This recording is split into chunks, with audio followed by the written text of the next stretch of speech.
If you surround yourself with shitty people, you are going to feel like shit. It's as easy as that. So I truly hope that the message I'm sharing inspires and motivates you to improve your life. Now let's get to the point.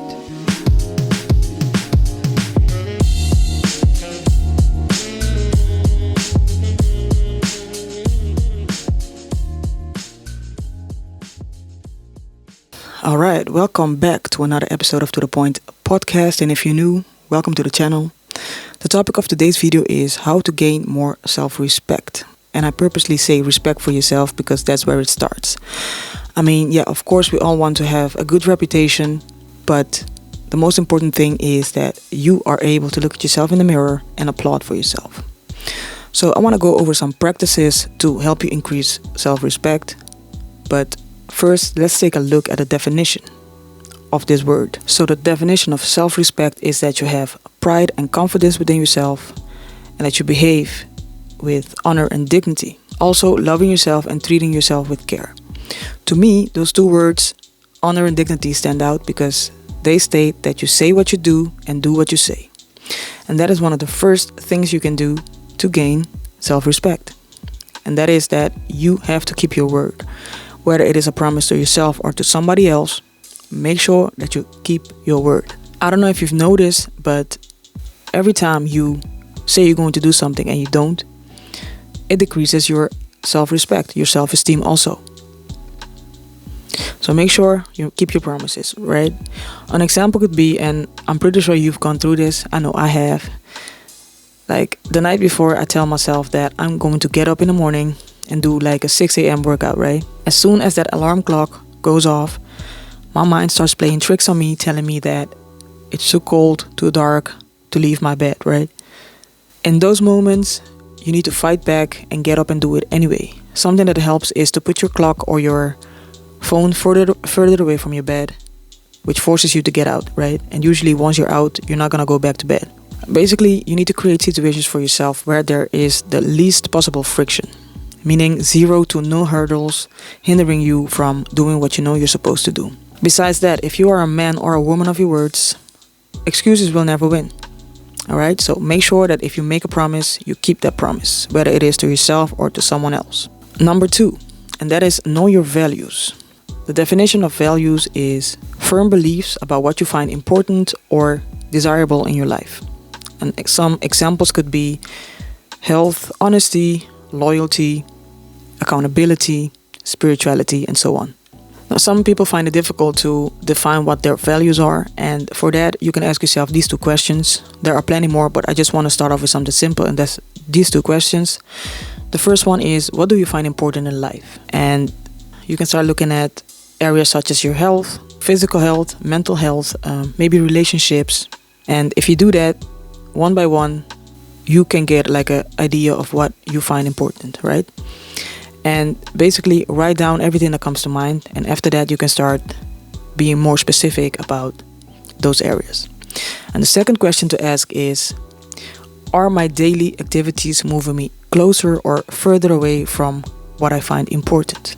Be honest with yourself. Take your time. It might take a couple of minutes to write down, maybe a couple of hours, sometimes even a couple of days. That's fine.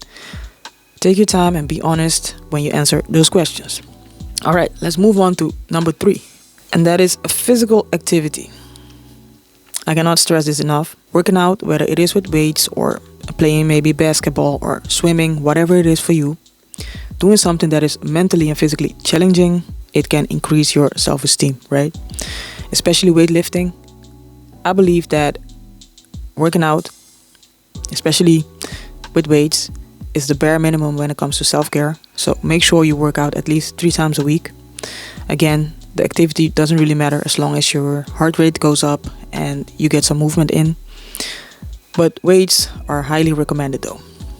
It makes a huge difference in your life.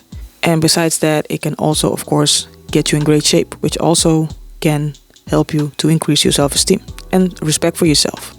All right, number 4, do things you really like. I would like to say something you're passionate about, but that is not really necessary. But things that really give you energy, right? I believe that the older we get, the less room there is to do things we really love. And I understand because maybe of daily obligations such as a job, maybe taking care of your kids or another loved one. These things consume our time, and we kind of forget how important it is to do things that give us energy, right? And for some of us, that can be something that is playful or creative, such as music, dancing, a puzzle, or maybe just reading a book. Whatever it is, make sure that you make time for it on a weekly basis and do things that lift your spirit and fill you with energy.